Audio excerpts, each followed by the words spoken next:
বিএনপিকে কখনো ধ্বংস করতে পারবো না। কারণ বিএনপির দলটা জন্ম হয়েছে বিসমিল্লাহির রহমানির রহিম দিয়া।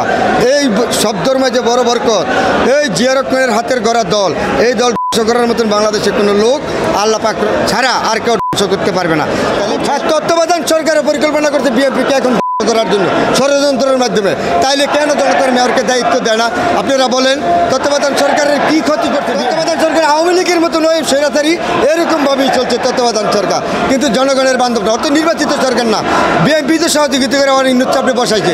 আবার ইন্নুর চাপ বিএনপির বিরুদ্ধে আজকে ষড়যন্ত্র শুরু করছে নতুন করে। বিএনপিকে আওয়ামী লীগের মতো তত্ত্বাবধান সরকার শুরু করছে। এখন কি আবার ধ্বংস করতে পারবে নতুন আন্দোলন করে? বিএনপিকে কখনো ধ্বংস করতে পারবো না। কারণ বিএনপির দলটা জন্ম হয়েছে বিসমিল্লাহির রহমানির রহিম দিয়া। এই শব্দের মাঝে বড় বরকত, এই জিয়া রহমানের হাতের গড়া দল, এই দল ধ্বংস করার মতন বাংলাদেশে কোনো লোক আল্লাহ পাক ছাড়া আর কেউ ধ্বংস করতে পারবে না। তাহলে জনতার মেয়র একজন তরুণ নেতা, তাকে কেন দায়িত্ব দিচ্ছে না তত্ত্বাবধান সরকার? তত্ত্বাবধান সরকারের কাছে বিএনপি কিভাবে আশা করে জাতীয় নির্বাচন সুস্থ, বা আমরা কিভাবে আশা করতে পারি?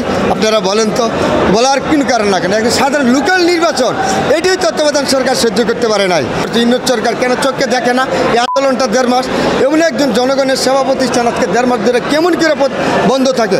আপনারা বলেন, জনগণের কষ্ট হচ্ছে, মানুষের কষ্ট হচ্ছে, ঢাকাবাসী সমস্ত কর্মকর্তা কর্মচারী এই জনতার মেয়রের পক্ষে।